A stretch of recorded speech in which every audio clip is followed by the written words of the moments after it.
गुरु प्यारी साध संगत जी, आप सभी को प्यार भरी राधा स्वामी जी। गुरु प्यारी साध संगत जी, सतगुरु तो जानी जान है। वह सब जानते हैं कि कौन कितना भजन सिमरन करता है और कौन कितनी सेवा करता है और कौन बिल्कुल भी भजन सिमरन नहीं करता है। वह सबके भजन सिमरन का हिसाब किताब अपने पास कैसे रखते हैं, इस साखी के द्वारा आपको बताते हैं। साध संगत जी, ब्यास डेरे में सुबह 3 बजे रोज घुघू बजता है। जब सुबह 3 बजे ब्यास डेरे में घुघू बजता है तो सारे सेवादार सिमरन के लिए उठ जाते हैं। थोड़ी देर सिमरन करने के बाद वह सभी अपनी अपनी सेवा पर लग जाते हैं। बाकी दिन तो कम सेवा होती है, पर भंडारे के दिनों में कैंटीन में, भोजन भंडार में, लंगर में पूरी पूरी रात सेवा चलती रहती है। भंडारे के दिनों में सेवादारों को सिर्फ 2 घंटे का आराम मिलता है। आराम करने के बाद वापस सेवा पर बुला लेते हैं। आप सबको पता ही है कि बाबा जी के भंडारे पर ब्यास डेरे में कितनी संगत आती है। संगत को संभालने के लिए सेवादार भी लाखों की तादाद में डेरे आते हैं। उन सबके खाने पीने का, रहने का इंतज़ाम सब बड़े बड़े इंचार्जों को देखना होता है। सेवादार सेवा में दूर दूर से आते जाते रहते हैं। सेवा के लिए बाबा जी ने कोई सिस्टम बना रखा है कि दूर से दूर सेवा के जत्थे आते हैं और 4 दिन की सेवा करके वापस अपने घरों को जाते हैं। अगर कोई सेवादार ज़्यादा दिन भी सेवा करना चाहता है तो भी कोई मनाही नहीं है। वह सेवादार ज़्यादा दिन भी वहाँ रुककर सेवा कर सकता है। कोई सेवादार तो ऐसे भी होते हैं जो एक बार ब्यास जाते हैं तो तीनों भंडारे करके ही वापस आते हैं। धन्य हैं बाबा जी के ऐसे सेवादार जो दिन रात सेवा में लगे रहते हैं। बाबा जी सब सेवादारों को सेवा का मौका देते हैं।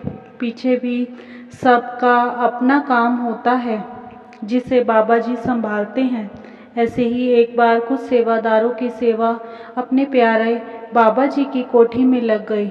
वहाँ की साफ सफाई, गमले, क्यारी, बेल कटिंग, घास कटिंग, पेड़ों के नीचे सब कुछ साफ करना था। सभी सेवादारों ने पूरा दिन मन लगाकर सेवा की।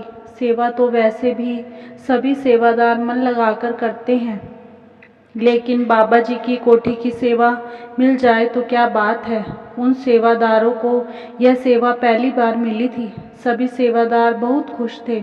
शायद बाबा जी के आते जाते हम पर भी नज़र पड़ जाएगी।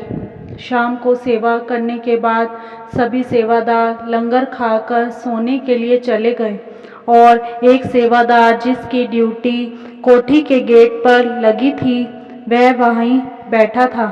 रात हो गई। बाबा जी भी अपना काम निपटाकर कोठी पर आ गए तो वह सेवादार बोला, बाबा जी क्या मैं यहाँ पर बैठकर सिमरन कर सकता हूँ? तो बाबा जी बोले, हाँ बेटा, जहाँ तुम्हारा मन चाहे वहाँ बैठकर आप भजन सिमरन कर लो। यह तुम्हारा अपना ही तो डेरा है। यह कहकर बाबा जी अंदर चले गए और वह सेवादार वहाँ सिमरन पर बैठ गया। उसका सिमरन में बहुत मन लग गया, क्योंकि सिमरन में बैठने से पहले उसने बाबा जी के दर्शन जो कर लिए थे। दर्शन करके उसके बेचैन मन को शांति मिल गई थी। वह सेवादार पूरी रात सिमरन पर बैठा रहा। सुबह 3 बजे जब घुघू बजा तो उसका सिमरन करते हुए ध्यान टूटा। जब वह सिमरन से उठा तो सामने बाबा जी का कमरा था। खिड़की खुली थी। उसने देखा कि बाबा जी एक लैपटॉप लेकर कुछ कर रहे हैं। वह खिड़की के पास गया और देखने लगा कि बाबा जी यह क्या कर रही हैं। बाबा जी ने भी उसे देखा और बोले, चोरी चोरी क्या देख रहा है, अंदर आ जाओ। वह घबरा गया कि बाबा जी ने मुझे देख लिया है। वह डरता डरता अंदर गया और बाबा जी को राधा स्वामी बोला। तो बाबा जी बोले, क्या बात है, रात को नींद नहीं आई? वह बोला, नहीं बाबा जी, ऐसी कोई बात नहीं है।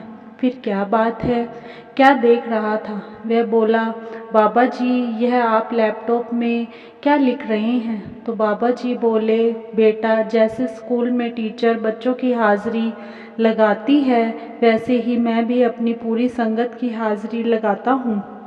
मैं सुबह 3 बजे सारी संगत को देखने जाता हूँ कि कौन भजन सिमरन कर रहा है और कौन घराड़े मारकर सो रहा है। जो मेरे प्यारे 3 बजे उठकर भजन सिमरन कर रहे होते हैं, मैं उनकी हाज़िरी में प्रेज़ेंट लिख देता हूँ और जो सो रहे होते हैं मैं उनकी एब्सेंट लगा देता हूँ।